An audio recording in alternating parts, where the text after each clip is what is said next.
जब कोई बच्चा अपनी उम्र के दूसरे बच्चों की तरह बातें नहीं कर रहा होता तो पेरेंट्स के मन में चिंता होना बहुत स्वाभाविक है। तो सवाल ये उठता है कि क्या ये सिर्फ बोलने में हो रही एक आम देरी है या फिर किसी और बात का संकेत। आज हम इसी बड़े और ज़रूरी सवाल की तह तक जाने की कोशिश करेंगे।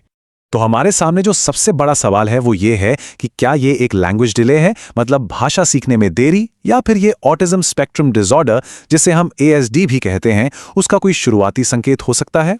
देखिए, ऑटिज्म एक ऐसी स्थिति है जिसमें बच्चे का सोशलाइज करने और बात करने का तरीका थोड़ा अलग होता है। इन दोनों के बीच का जो बारीक सा फर्क है ना, उसे समझना वाकई बहुत जरूरी है। आज हम इसे 5 हिस्सों में समझेंगे। हम शुरू करेंगे एक आम चिंता से, फिर बात करेंगे बिना शब्दों के कम्युनिकेशन की, खेल के दौरान मिलने वाले संकेतों की और कुछ खास दोहराए जाने वाले पैटर्न्स की। और हाँ, सबसे आखिर में हम ये भी जानेंगे कि अगर चिंता है तो अगला कदम क्या होना चाहिए। ये चिंता वाकई बहुत आम है, तो ऐसा सोचना बिल्कुल ठीक है। जब बच्चा अपनी उम्र के हिसाब से नहीं बोलता तो मन में ना जाने कितने सवाल आते हैं। तो चलिए सबसे पहले और सबसे जरूरी पहलू पर एक नजर डालते हैं। तो चलिए इसे थोड़ा और गहराई से समझते हैं। आपको पता है, सबसे बड़ा फर्क अक्सर शब्दों में नहीं बल्कि बिना बोले जो कम्युनिकेशन होता है ना, उसमें नजर आता है। ये देखना बहुत दिलचस्प है कि बच्चे अपनी बात कहने के लिए इशारों का इस्तेमाल कैसे कर रहे हैं। जिन बच्चों को सिर्फ बोलने में देरी होती है वो अक्सर अपनी बात को समझाने के लिए बहुत ज्यादा इशारे करते हैं, मतलब वो अपनी पूरी बॉडी लैंग्वेज का इस्तेमाल करते हैं। वहीं जिन बच्चों में ऑटिज्म के शुरुआती संकेत हो सकते हैं वो ऐसा थोड़ा कम करते हैं। ये बात इस पूरे कॉन्सेप्ट को बहुत अच्छे से समझाती है। जिन बच्चों के पास शब्द नहीं है लेकिन उन्हें सिर्फ बोलने में देरी है, वो अपनी बॉडी लैंग्वेज से, अपने हाव भाव और इशारों से उस कमी को पूरा करने की पूरी कोशिश करते हैं। वो हर हाल में आपसे कनेक्ट करना चाहते हैं। तो हमें ये देखना है कि बच्चा बात क्यों कर रहा है। क्या वो सिर्फ अपनी ज़रूरतें पूरी करने के लिए कुछ मांग रहा है, या फिर अपनी खुशी या कोई अनुभव शेयर करने के लिए भी कोशिश कर रहा है। सिर्फ बोलने में देरी वाले बच्चे चीज़ें मांगने के साथ साथ अपना उत्साह भी दिखाते हैं, लेकिन ऑटिज्म में कम्युनिकेशन अक्सर सिर्फ ज़रूरतों तक ही सीमित हो सकता है। एक और ज़रूरी बात, सोचिए, जब आप किसी चीज़ की तरफ इशारा करते हैं तो क्या बच्चा उस चीज़ को देखता है।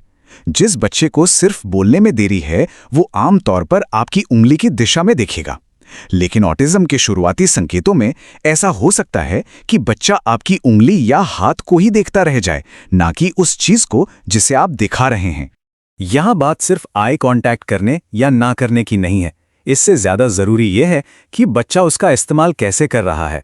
बोलने में देरी वाले बच्चे अक्सर अपनी बात कहने, अपनी खुशी जाहिर करने के लिए सीधे आंखों में देखते हैं। वहीं ऑटिज्म में आंखों का इस्तेमाल एक सोशल कनेक्शन बनाने के लिए शायद उतना ना हो। चलिए अब आगे बढ़ते हैं और देखते हैं कि बच्चे कैसे खेलते हैं और दूसरे लोगों से, खासकर दूसरे बच्चों से कैसे जुड़ते हैं।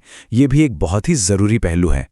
देखिए, लगभग 1.5 से 2 साल की उम्र में बच्चे कल्पना वाले खेल खेलना शुरू कर देते हैं, जैसे कि गुड़िया को खाना खिलाना या कार चलाते हुए व्रुम व्रुम की आवाज निकालना। जिन बच्चों को बोलने में देरी होती है वो भी ऐसा करते हैं, लेकिन ऑटिज्म के संकेतों में खेल अक्सर एक ही तरह का, मतलब दोहराव वाला हो सकता है, जैसे कि कार चलाने के बजाय उसके पहियों को बार बार घुमाते रहना। जैसे एक और उदाहरण लेते हैं, हो सकता है बच्चा ब्लॉक से टावर बनाने की जगह हर बार उन्हें एक सीधी लाइन में लगा दे। अब देखिए, ये कोई गलत तरीका नहीं है खेलने का, ये बस एक अलग पैटर्न है जिस पर ध्यान दिया जा सकता है। अब ये देखते हैं कि बच्चा दूसरे बच्चों में कितनी दिलचस्पी लेता है। बोलने में देरी वाला बच्चा भी दूसरे बच्चों के आसपास रहना पसंद कर सकता है, उन्हें खेलते हुए देख सकता है, लेकिन ऑटिज्म में हो सकता है कि बच्चे का ध्यान दूसरे बच्चों की तरफ उतना ना जाए। बच्चे अक्सर अपने बड़ों की नकल करते हैं, है ना? जैसे हम ताली बजाते हैं तो वो भी बजाते हैं। जिन बच्चों को बोलने में देरी होती है वो भी खूब नकल करते हैं, लेकिन ऑटिज्म में दूसरों को देखकर उनके जैसे ही काम करने की ये जो आदत होती है वो शायद उतनी नजर ना आए। अब हम कुछ ऐसे बिहेवियर या व्यवहारों को देखेंगे जो एक पैटर्न में होते हैं, मतलब बार बार दोहराए जाते हैं। ये पैटर्न अक्सर ऑटिज्म की तरफ इशारा करते हैं और ये सिर्फ लैंग्वेज डिले में आमतौर पर नहीं दिखते। यहाँ कुछ उदाहरण हैं, जैसे कि हाथ फड़फड़ाना, गोल गोल घूमना, या फिर रोज के कामों में थोड़ा सा भी बदलाव होने पर बहुत ज्यादा परेशान हो जाना। कभी कभी ये बच्चे का अपनी दुनिया को कंट्रोल में रखने और उसे समझने का एक तरीका हो सकता है। तो इन सब बातों को जानने के बाद अब हम सबसे ज़रूरी सवाल पर आते हैं। अगर ये सब देखकर चिंता हो रही है तो अगला कदम क्या होना चाहिए? इससे पहले कि हम आगे बढ़ें, एक बात साफ कर देना बहुत बहुत ज़रूरी है। ये सारी जानकारी सिर्फ चीज़ों को समझने और ऑब्जर्व करने के लिए है, किसी नतीजे पर पहुंचने या डायग्नोसिस करने के लिए नहीं। किसी भी तरह का डायग्नोसिस सिर्फ एक क्वालिफाइड प्रोफेशनल जैसे डॉक्टर या कोई विशेषज्ञ ही कर सकता है। तो आगे का रास्ता क्या है? 3 सिंपल स्टेप्स हैं। पहला, आप जो भी चीज़ें नोटिस कर रहे हैं उन्हें कहीं लिख लें। दूसरा, अपनी इन चिंताओं के बारे में डॉक्टर या स्पीच पैथोलॉजिस्ट से खुलकर बात करें। और तीसरा और सबसे ज़रूरी, अपने मन की आवाज़ पर भरोसा करें और सवाल पूछते रहें, मदद मांगते रहें।